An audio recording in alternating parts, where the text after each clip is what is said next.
The Little Book of Stoicism. What is Stoicism? Why is important in our daily modern lives? Who came out with this way of thinking? Why should we implement it? Etc. Today we're going to be talking about the Little Book of Stoicism by Jonas Salzgeber. Okay, so this is the book. This is the book we will do this week. Next week we will probably do biology or some psychology too, so stay tuned. Right, so let's start. What is Stoicism? Jonas Salzgeber quoted a quote from Marcus Aurelius, which we will come to him now in a second, and it says, if it's not right, don't do it, and if it's not true, don't say it. Basically, this is a brief sentence for you to get an idea of what Stoicism is, right? It's doing the right thing at the right moment, living in this point of virtue that we will come now. So this philosophy started in Rome and in Greece, in the ancient civilizations, right? And it was a way of living. It was a way of reacting to things, of taking things in a certain way in order to live as happy as possible. So there are many practices in order to live happy, don't get influenced by the rest of the people surrounding you, and achieve your maximum potential. He determines three key practices. The first one is having control of yourself, being aware of what is happening, understanding how you are reacting to something and why, and keep control in order to react in the best way possible. Then, as well, is being present in each moment, being mindful. So, being aware and encouraging yourself of where you are now, rather than on the past or in the future, what went well in the past or what went bad in the future, or what is scaring you from the past or what is scaring you from the future is nonsense. Let's just focus on the now. That is what really you can decide on. And then thirdly is being able to reflect and self-examination, being able to regularly assess your own thoughts and actions in order to ensure that they align with the Stoicism practices and with the Stoic virtues like wisdom, perseverance, courage, justice. At the beginning, he mentions multiple examples and the way these Stoic scholars used to live in the ancient civilization, Greek and Roman, in order to reach this level of happiness and be living at this point of virtue at all times. Virtue is a Latin word and basically refers to being the best version of yourself each time, right? Or at least trying to be. Because of course before times were much tougher and you had less opportunities to change your daily life, so you just had to control it mentally. However, nowadays life got much easier and much more comfortable. However, in order to keep achieving whatever you want and keep being focused and getting and living in the virtue state, as they call it, you need to take many practices into account, many ways of thinking. Maybe this could be considered as framework thinking, which is basically having certain practices in your mind, certain ways of thinking, and each time you need this coming back to these sentences or quotes or whatever, for you to give you an example, right? So you have certain ways of thinking and you need to come back to them whenever you don't know what to do. Okay, so he has 55 different practices, okay, and he recommends to implement most of them or all. It's of course a process, right, of becoming a Stoic. I don't agree personally with all of the practices, but let's say out of 55 I agree and I try to implement 50 of them.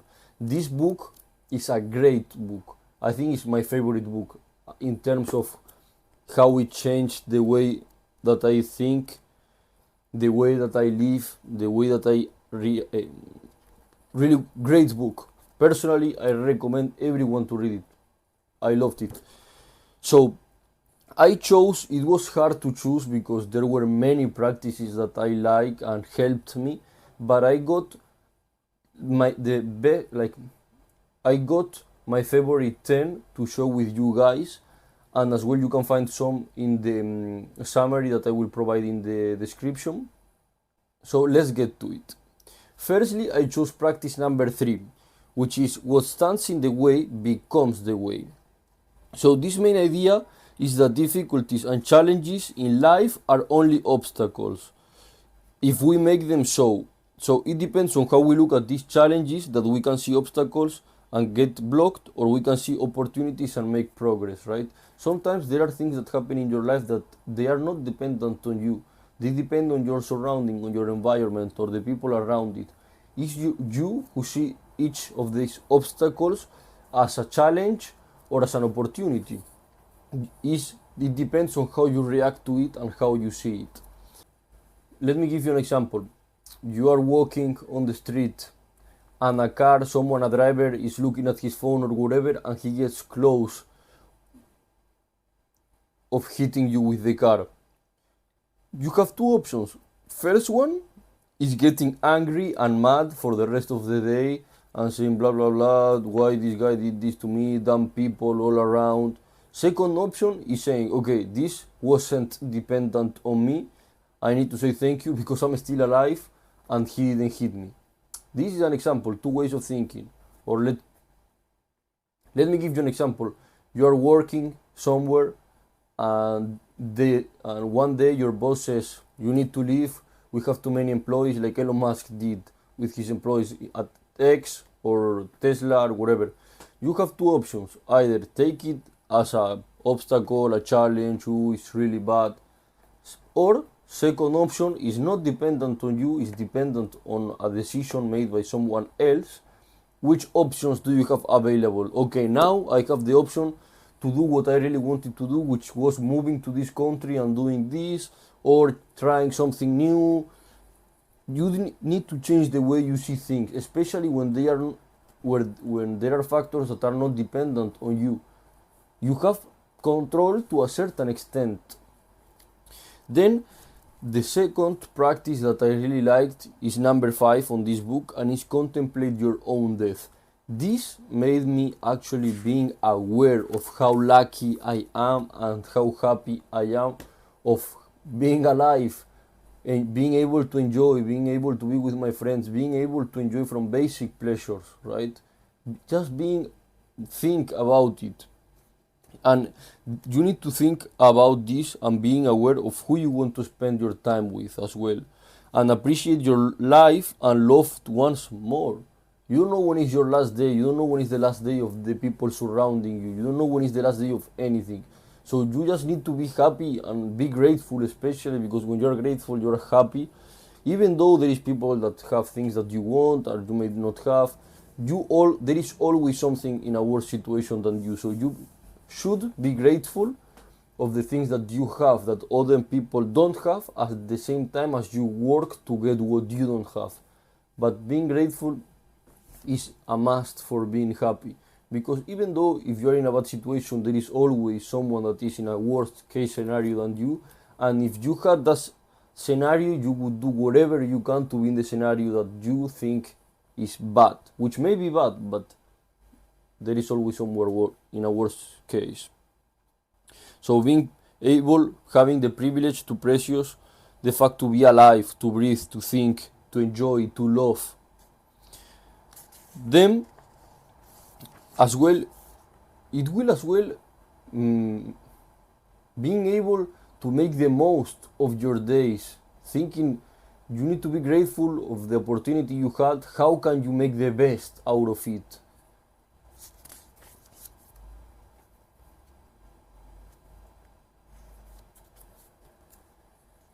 Then I chose practice number 19th, which is become an eternal student. I think this is something that I live kind of,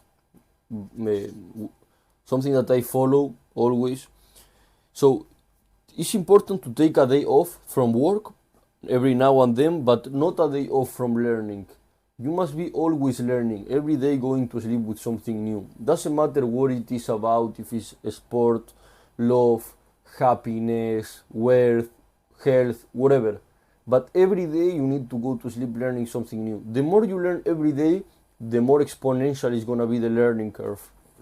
So you need to keep this in mind. Being an eternal student, the value of education, knowledge is like that of gold, is valued in every place, says Epictetus, which is one of the scholars in this Stoic philosophy.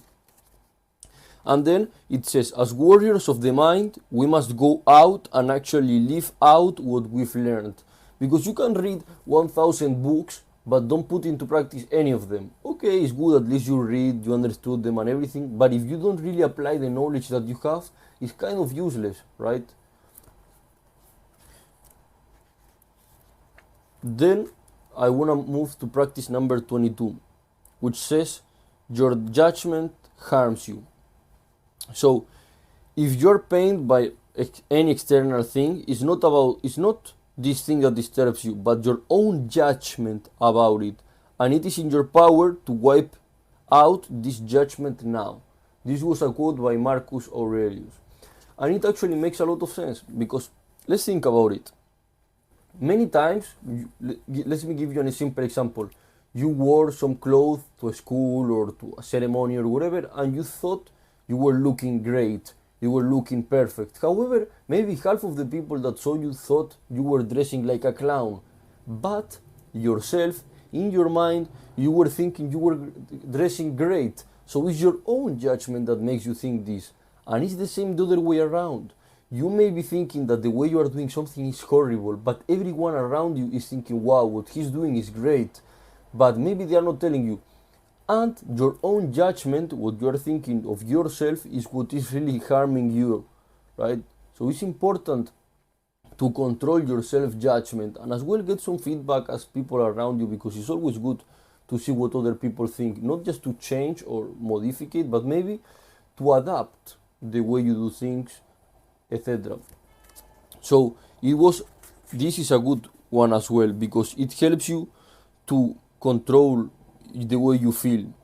So don't whine, don't moan, don't complain, just try to control and think clearly and say, okay, is this actually me or is the reality? Should I be acting in this way or not? Then practice 25, which is beat fear with preparation and reason. Beat fear with preparation and reason.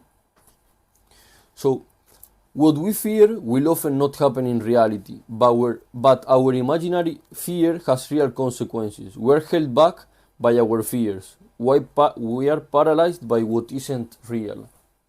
Sometimes there is a sentence as well that is paralysis by overanalysis. So sometimes you are thinking something too much that you don't get to do anything. I'm going to give you an easy example that was happening just for me. I was saying, should I read for some time? Should I record this video? Should I do the work that I need to do? Should I work on my university's project? I said, okay, let me do this and then I move to something else. Sometimes you think too much about something that you are not really doing. And this relates with the fact of you are fearing a certain situation or a scenario that it might never happen. It might be just a product of your imagination, because this is the way we're wired by nature, right? We need to be aware and imagine certain situations in order to survive, because the environments where we used to live were much more dangerous than where we live nowadays.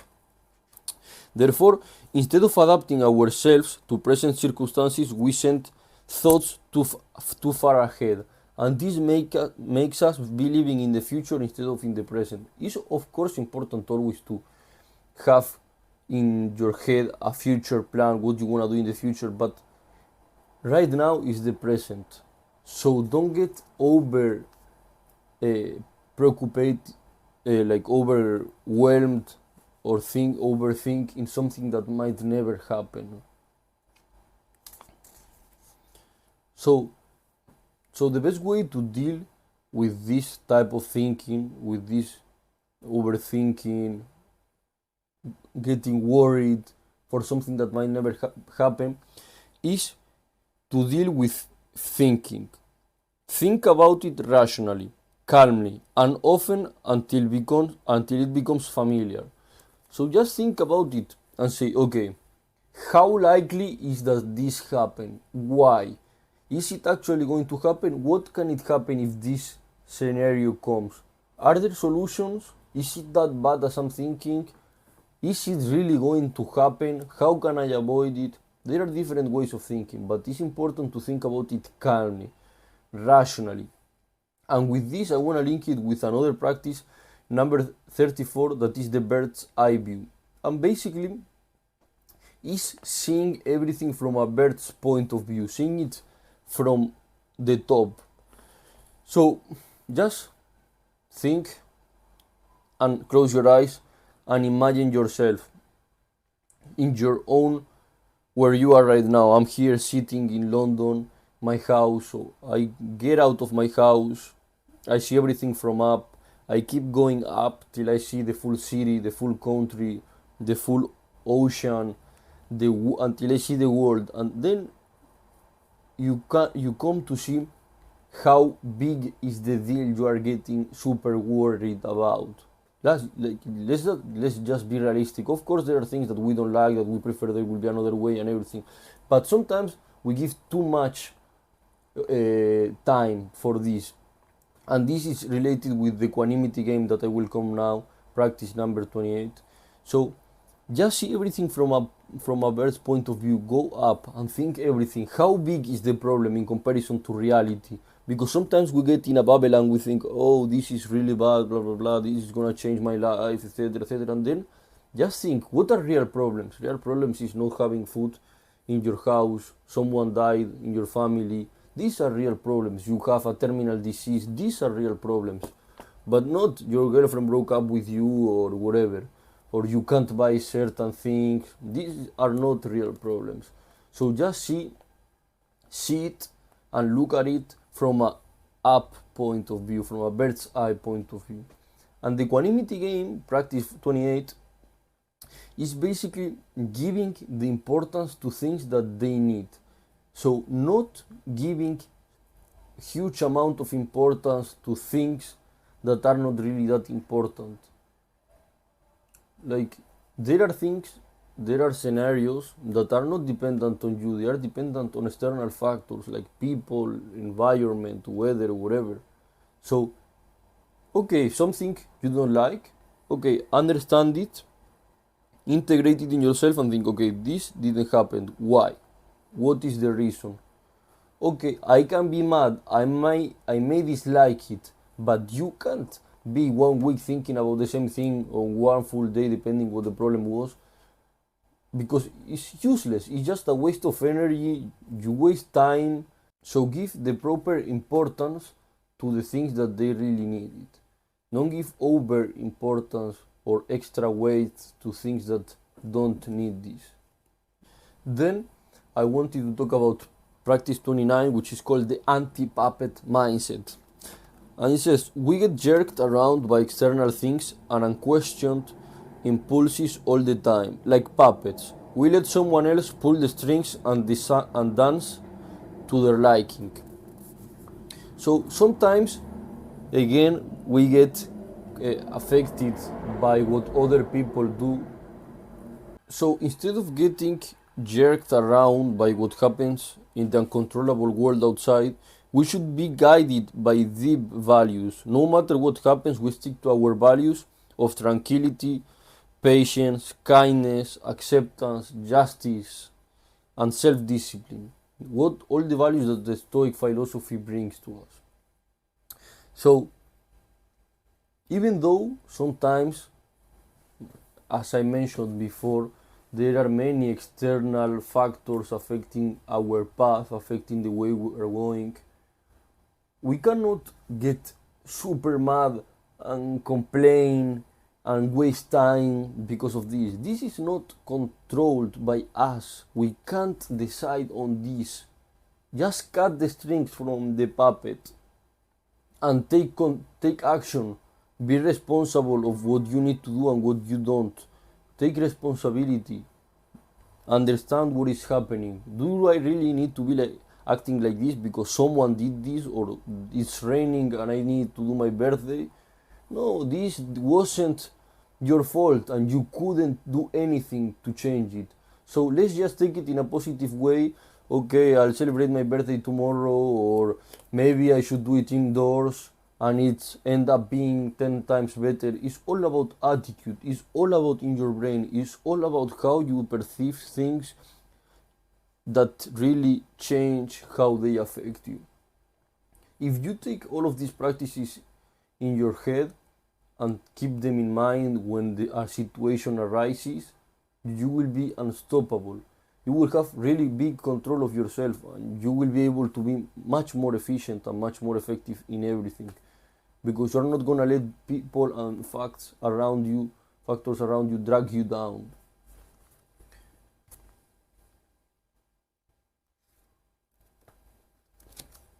Then this practice number 50, I really like it and it's very important for me. And choose your company wisely, choose your company well.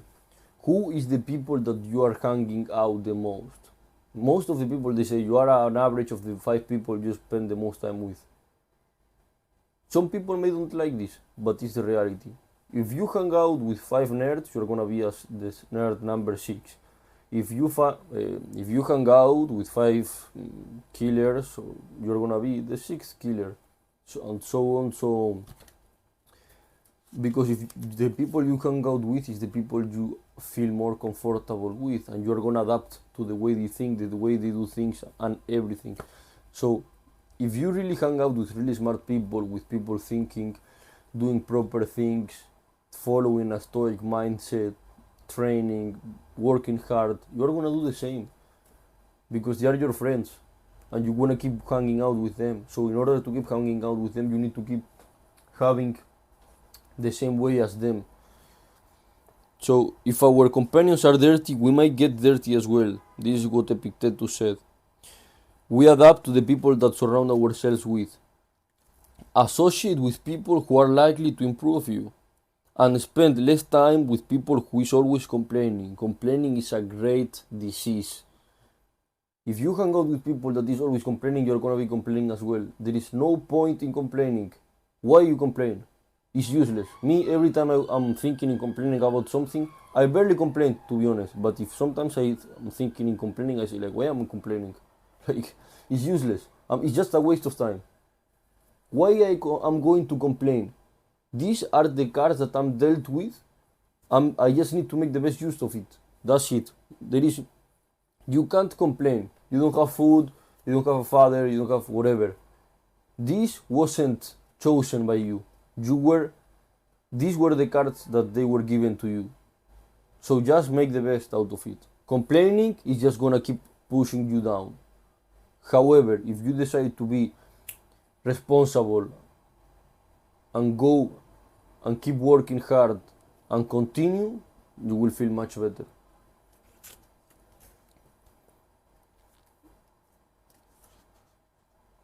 So a part of spending less time with the people complaining and those who drag you down, we should try to spend more time with people who are likely to make us better, to bring the best version out of ourselves. And lastly, the practice number 10 that I really like too was lead by example. This is 100% something that I do. I don't talk too much. I just show who I am by my acts. I don't say I'm gonna go train every day, I'm disciplined, blah blah blah, etc. I like training, etc. Nothing. I just go every day to the gym and then I let the results talk by themselves. This is the best way of showing an example or showing who you are. Lead by example. Waste no more time arguing about what a good man should be. Be one. Think about it. Waste no more time arguing about what a good man should be. Be one. This was quoted by Marcus Aurelius, probably one of the best scholars in the Stoic philosophy. And don't tell what you learned. Just show. Let people see who are you and why you are this person that you became. Why?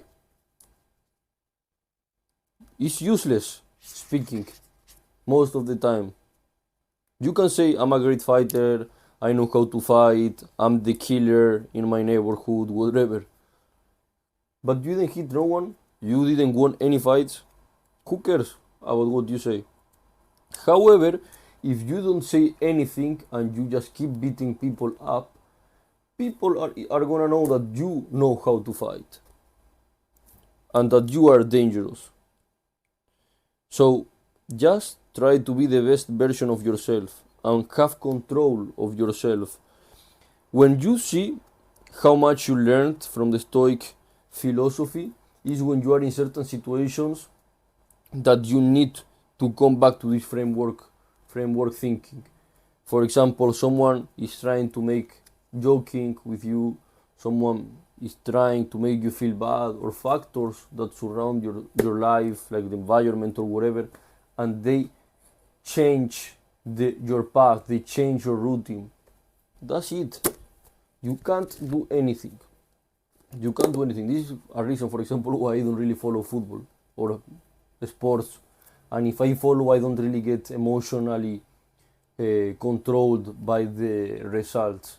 Because it's not dependent on me, and no matter what the result is going to be, it's not gonna be affecting in my life. It's gonna be affecting if I give them control. If I say, wow, I'm super happy, we won Champions League. Or then, thinking like I think. I don't really care. It's not gonna change anything in my life. My life is completely the same. And even though if I was alive or not, the result would have been probably the same one. So just taking this type of Stoic philosophy is really important. I recommend you 100% to read this book. Jonas Salzgeber, apparently he's not like a great author known for his Stoicism knowledge till he did this book. It's a great book, especially if you are... This is the first book I read about Stoicism, and it was really life-changing for me.